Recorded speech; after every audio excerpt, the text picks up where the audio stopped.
దేశంలో ఎక్కలేని విధంగా తెలంగాణలో రైతు భరోసాను అందిస్తున్న ప్రభుత్వాలు మన తెలంగాణ ప్రభుత్వాలే.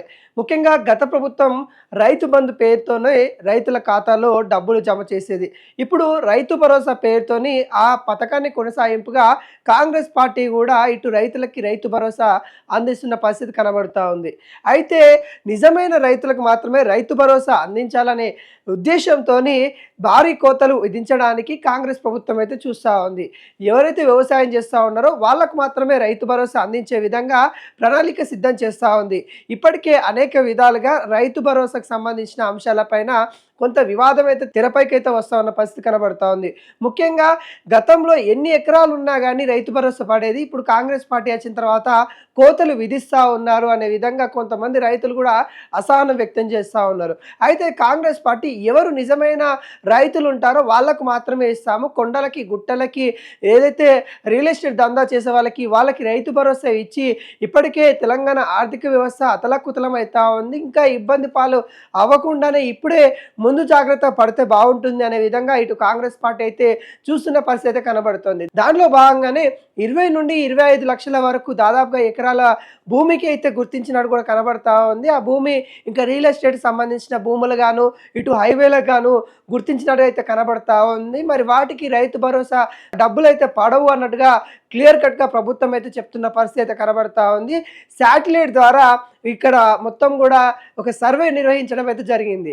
ఎక్కడ వ్యవసాయం చేస్తూ ఉన్నారు, ఎక్కడ వ్యవసాయం చేయట్లేదనే అంశాలపైన శాటిలైట్ ద్వారా మొట్టమొదటిగా మరి సర్వే అయితే చేయడం అయితే జరిగింది. దాంట్లో భాగంగానే దాదాపుగా 20 నుండి 25 లక్షల వరకు ఎకరాల పొలంలో వ్యవసాయం జరగట్లేదని గుర్తించడం అయితే జరిగింది. అయితే వ్యవసాయం జరగని ఏవైతే భూమి ఉందో ఆ భూమిని గుర్తించి అక్కడ వాళ్ళ ఖాతాలో డబ్బులు పడకుండా, అంటే రైతు భరోసా డబ్బులు వాళ్ళకు ఇవ్వకుండా ఇటు ప్రభుత్వం అయితే వ్యవసాయ శాఖ అయితే కీలకంగా ముందుకెళ్తున్న పరిస్థితి అయితే కనబడతా ఉంది.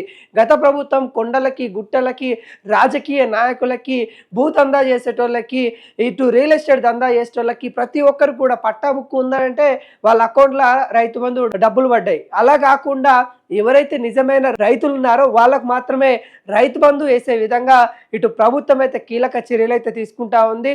దానిలో భాగంగానే ఇప్పుడు వచ్చే యాసంగి పంటలో దాదాపుగా కోతలు విధించడానికి ప్రభుత్వం అయితే చూస్తూ ఉంది.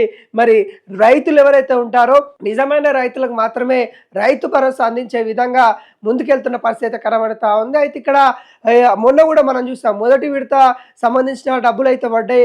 ఎన్ని ఎకరాలు ఉన్నా కానీ ఒకే ఎకరానికి 6,000 రూపాయలు అయితే పడ్డాయి. అయితే ఇక్కడ రెండో విడత డబ్బులు ఎప్పుడు పడతాయి అన్నట్టు కూడా ప్రశ్న తలెత్తున్న పరిస్థితి కనబడతా ఉంది. దానికి సంబంధించి కూడా ప్రభుత్వం అయితే కీలక ఆదేశాలు అయితే ఇచ్చినట్టు కూడా కనబడతా ఉంది. ఈ వారం ఎండ్ కల్లా, అంటే ఈ వారం అంటే శని ఆదివారం కల్లా ఈ రెండో విడత కూడా డబ్బులు అయితే పడే అవకాశాలు అయితే కనబడతా ఉంది. 5 ఎకరాల కంటే తక్కువ ఉన్న వాళ్ళకైతే రెండో విడత డబ్బులు పడే అవకాశాలు అయితే కనబడతా ఉంది. అయితే వచ్చే ఏదైతే పంట కాలానికి మాత్రము చాలా కోతలు ఉండే అవకాశాలు అయితే కనబడతా ఉంది. ఎవరైతే రైతులు ఉన్నారో వాళ్ళ అకౌంట్లో డబ్బులు వేసడానికి ఇటు ప్రభుత్వం అయితే చూస్తున్న పరిస్థితి కనబడతా ఉంది. దాని ద్వారా కొంతమందికి నిజంగానే రియల్ ఎస్టేట్ దందా చేసే వాళ్ళకి కావచ్చు, మరి వ్యవసాయం చేయని వాళ్ళకి కావచ్చు, మరి వాళ్ళకి కొంత డబ్బులు పడని పరిస్థితి అయితే కనబడతా ఉంది. మరి వ్యవసాయం చేస్తేనే వాళ్ళకి వ్యవసాయంకి రైతుకి అండగా ఉండడానికి ఈ పథకం ముఖ్య ఉద్దేశం కాబట్టి ఆ ముఖ్య ఉద్దేశాన్ని తప్పుదారి పోకుండా నిజమైన రైతులకు వేయాలన్న ఆలోచనలో ప్రభుత్వం ఉన్నట్టు కూడా తెలుస్తూ ఉంది. ఈ నేపథ్యంలో మరి రైతు బంధు దాదాపుగా 25 లక్షల ఎకరాల వరకు అయితే రైతు బంధు వచ్చేసరికి అయితే బంధ అవకాశాలు అయితే కనబడతా ఉన్నాయి.